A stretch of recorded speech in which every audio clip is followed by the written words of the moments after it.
Hi, this is Angel Jones.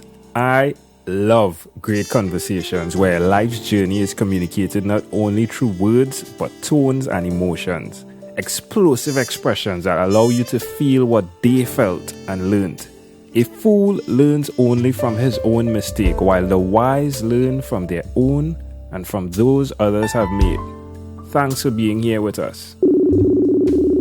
Good morning, Wayne. How are you today? Doing good, Engel. How about you? I'm excellent. Wayne Herring. Wayne lives with his wife and 4 young children on their organic meat farm in Pennsylvania. Wayne helps business owners and sales leaders build stronger sales teams through his business.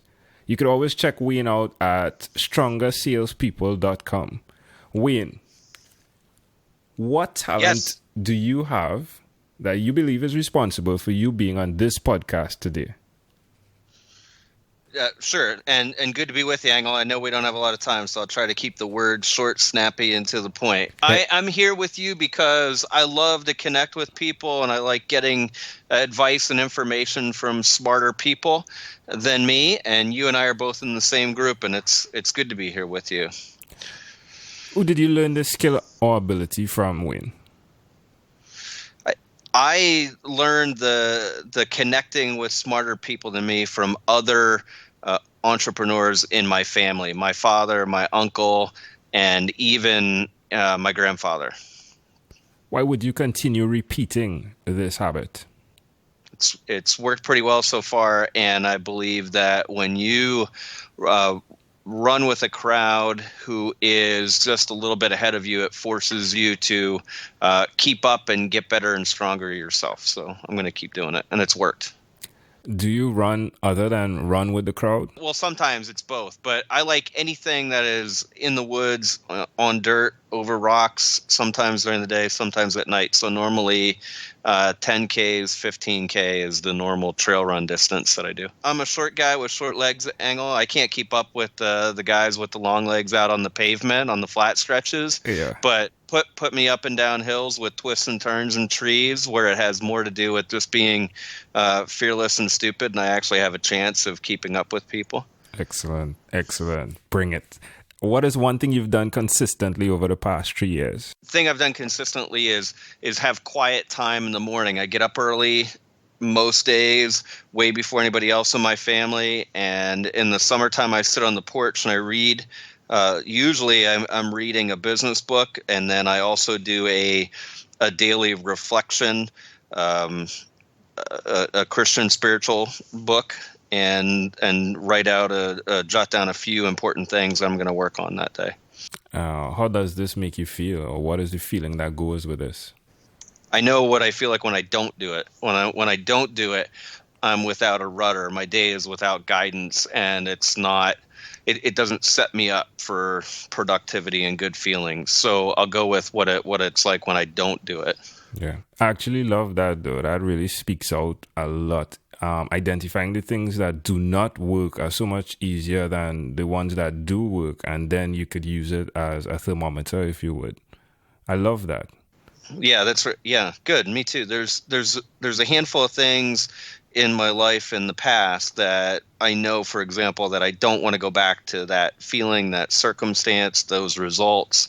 And so sometimes I don't think this is a negative thing. Sometimes it's avoidance of those behaviors that I know didn't work. A mouse goes for the cheese one time and barely has a near miss.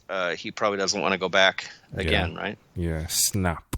Okay, so why would you suggest that someone adopts a habit such as this?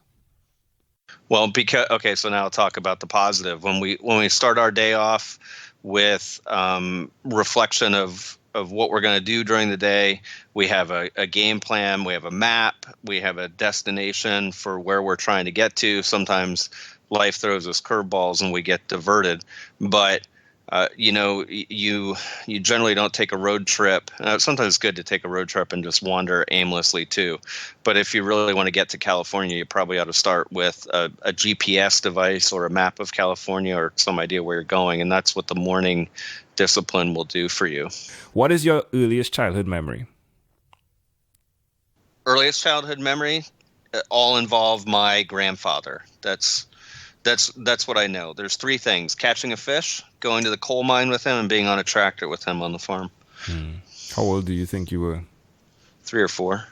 And why do you think it's so clear? This memory is so clear. Grew up with my grandparents, and my grandfather was my idol, my hero, right, my role model. So I assume that's why. That's what pops in my head right away. This section is where we go into yes and no.